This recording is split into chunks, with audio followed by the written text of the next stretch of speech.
Many aspiring artists literally grew up dreaming of performing before a huge, roaring crowd. But Andy Griggs didn't come to music until he was 18. Yeah, as long as I live, there will always be a place you belong here beside me. He was drawn to his art as a way of healing, and his sound has been forged through the pain of an incredible life experience. His is a voice filled with true emotion. So I promise you now that you won't ever be lonely. There is a unique emotion that he has that I think very few singers in this town have. I think the emotion comes from his past, you know, and from growing so much and losing so much. Having survived more than his share of grief and personal loss, Andy Griggs has channeled all that combined emotion into every performance. And the truth that comes across resonates with fans and fellow artists alike. I'm sitting with Martina McBride at the ASCAP Awards, and she turns to me and she says, "The guy Andy Griggs, he's got it." Growing up in the deep southern town of Monroe, Louisiana, Andy never dreamed of singing country music. He spent his days playing sports, hunting, and fishing. But Andy's life was filled with music wherever he was. You know, was raised in church, strict Southern Bible Belt, you know, and before I was learning Sunday school songs and church rhymes, you know, that children learn, I was learning Your Cheating Heart and Kalijah and Folsom Prison Blues. You know, I knew all those songs. By the time I could talk, I knew them, you know. Andy and his older brother Mason discovered their love of country music from their father, Darrell. Daddy was a big country fan, period. There was a lot of Johnny Cash, a lot of Hank Williams. I guess the biggest three that I remember growing up was Cash and Hank Sr. and Hag. And it was because of Darrell Griggs that Andy and Mason learned to take solace in music. Their father died suddenly of a brain tumor when Andy was just 10 years old. Struggling to cope with their loss, the boys went to their dad's room and played his favorite record. It was an album that my dad listened to. That's one of the ways we said goodbye. Went in his room and we put that Merle Haggard album on and played it. Please look over me while They learned then, I think, you know, to stick together and to let it go through this music. And I guess this is when me and my brother started realizing music was just more than music. Music was art. Music was a safe place. You know, they knew that in some ways that if you know, could sit down and focus, that the music that his dad loved could help take away some of the pain of losing him.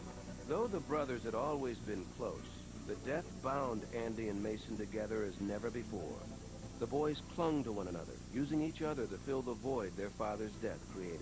They were best friends. They were each other's best cheerleader. Andy was the athlete, Mason was the singer. Everything Mason did, there was Andy helping him get everything out of the car, setting him up, you know, good, you're doing good. And every football game, every baseball game Andy played, there was Mason walking up and down the sideline, you know, writing him a note before the game and leaving it in his truck. Andy and Mason were more than brothers. They were the best of friends. So it was absolutely devastating for Andy when suddenly, at age 21, Mason Griggs died of a heart condition. Only 18, Andy once again found himself grappling with intense grief. He needed something to cope with the second major loss in his life. This time, he turned to his brother's music. I wanted to learn how to play my brother's music, you know, and I felt like, you know, I'll be darned if I let his music die. When Mason passed away, Andy felt led to get out the guitars and kind of pick up where Mason had left off. He literally picked up his guitar. He'd never really played before, and started learning all of his songs just to carry it on, and that's what it got him in it. Maybe it's just for me. Maybe I won't play them to anybody else. Maybe Mama doesn't want to hear them. You know, maybe it's too hard on her. Maybe I'll once a year I'll get the guitar out and play a couple of songs. But I'll be darned if I'm not going to sit here. I'm going to learn how to do this. Andy may have started playing as a means of grieving the loss of Mason, but he soon made a surprising discovery. He found a part of himself in music. You know, man, I mean, when I jumped in the pool, brother, I jumped in the deep end. I'd stay up all night. just, that guitar was the only magnet I had in my life. I was so drawn to it. Andy began to pursue music with a passion he had never felt for anything else.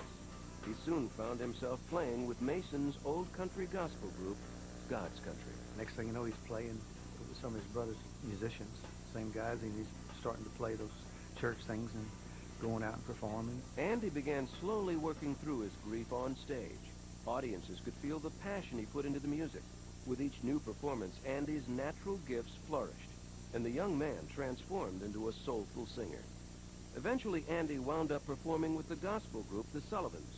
It was there he met the youngest Sullivan daughter, Stephanie. The date was February the 25th.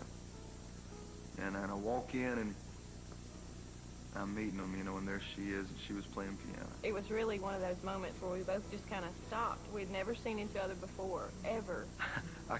Back home we call it Twitter-pated. I sure did get Twitter-pated. I'm a Christian, and I believe that that God was going to send me someone that was supposed to be my soulmate. And from the time that I saw him, it was almost like something I didn't want to believe, you know, but it was so strong, the connection between us two, that I had to. And a year later, we get married. So I've known her exactly to the day 1 year, because we got married February the 25th of '95. Believing deeply in her new husband's gift, Stephanie encouraged Andy to follow his dreams, even though they both knew the odds were stacked against them. With $1,500 in their pockets, the newlywed couple packed up and made the move to Nashville. The early going was anything but easy. Me and my wife were definitely starving artists when we came to town, just like everybody else. And it's hard. It's really hard, because your story is no different than anyone else's. I was working at a daycare, and he was working at a greenhouse. And we were living at one of those really noisy apartments, you know, where you bang on the wall and you ask them to be quiet. The couple scraped by for several years while Andy worked during off hours with his manager to hone his performing skills. Finally, everything Andy had worked for began to come together. He landed an audition with the president of RCA Records, Joe Galante. This was his moment to shine. Andy's management team had a plan all set. When I had a chance to go into Joe Galante's office, man, they really had been working on me about being politically correct and saying the right things, dressing the right way, fix your hair a certain way. Andy came in, and the three of them came in the door. Andy sat down and, you know, hey, Hoss, how are you? The whole routine there. And he started to sing. And the biggest thing was play this song. It was a great song, but it wasn't me. You know, it was a radio-friendly ballad, you know, and it was real sweet and syrupy. And I said, is that it? You know, not, are you over with or whatever, but, you know, is this what you want me to hear? And he said, well, I got one more song for you. And then he did Arms of Cocaine. So I sang an old song called Arms of Cocaine, and I didn't really do it for the lyrics. You know, although it is a positive song, it's about the guy's woman getting off of coke. The feel of it is a feel that I've grown up with. You know, it's just that old outlaw kind of, that wailing kind of feel. You know, it's an old Hank Jr. song. We were afraid to do it and had decided not to. And then in the middle, and Andy wanted to do it. You know, if I would have sang another song, I'd have walked out of his office thinking, he still hasn't seen me. You know? And I didn't want there to be any bones about it. If he liked me, I wanted him to know what he was liking. As I've heard later on, everybody was just flabbergasted, and they were just really upset about the fact that he did that. I put my guitar up. He says, okay. And he didn't even tell me he liked it, man. He just stood up and he opened the door and he said, thanks for coming in. So we walk out, so was I the unpopular one, you know, in that elevator going down. After years of struggling and hardship, Andy had finally gotten his big break, and it looked like he'd blown it. When CMT Inside Fame continues. I'm sure when he went down the elevator, everybody was going, oh my God, cocaine, country music, what are you doing?